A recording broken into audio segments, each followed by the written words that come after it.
அஸ்ஸாமில் special revision நடத்த போகிறதா அறிவிச்சிருக்கு தேர்தல் ஆணையம். தமிழ்நாடு உட்பட மற்ற மாநிலங்களில் நடந்துட்டு இருக்கிறதுக்கு பேர் ஸ்பெஷல் இன்டென்சிவ் ரிவிஷன்.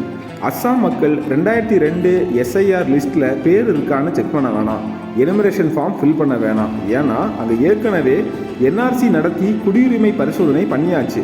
ஆனால் தமிழ்நாடு உட்பட மற்ற மாநிலங்களில் அதை நடத்த விடாமல் திமுக உள்ளிட்ட மாநில கட்சிகள் வலுவாக நின்னாங்க.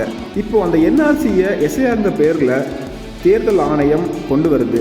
சரி, குடியுரிமை சோதிச்சா என்ன தப்புன்னு கேட்கலாம். தப்பு இருக்குங்க. எந்த டாக்குமெண்ட்டை குடியுரிமை சான்றா எடுத்துக்கோன்னு தேர்தல் ஆணையம் சொல்லலை. அதே மாதிரி ஆதார் அட்டையை குடியுரிமைக்கு சான்றா எடுத்துக்க மாட்டோம்னு சொல்லியிருக்கு. இதனால் நீங்கள் வேறு ஏதாவது ஒரு டாக்குமெண்ட்டை குடியுரிமை சான்றா கொடுக்கணும்னு தேர்தல் ஆணையம் சொல்லாமல் சொல்லுது. எஸ்ஐஆர் பட்டியலில் நம்ம பெயர் வராமல் போனால் ஓட்டு போடுற உரிமை மட்டும்தான் போகும்னு சிலர் நினைக்கலாம். அது இல்லை. இந்திய குடியுரிமை பெற்றவர்னு நிரூபிக்க உங்ககிட்ட இருந்த ஒரே டாக்குமெண்ட்டும் பறி போகுது. இதுக்காக தான் திமுகவும் முதலமைச்சர் மு க ஸ்டாலினுக்கு பாதுகாப்பு கவசமாக நிற்கிற செந்தில் பாலாஜியும் இந்த எஸ்ஐஆரை கடுமையாக எதிர்க்கிறாங்க.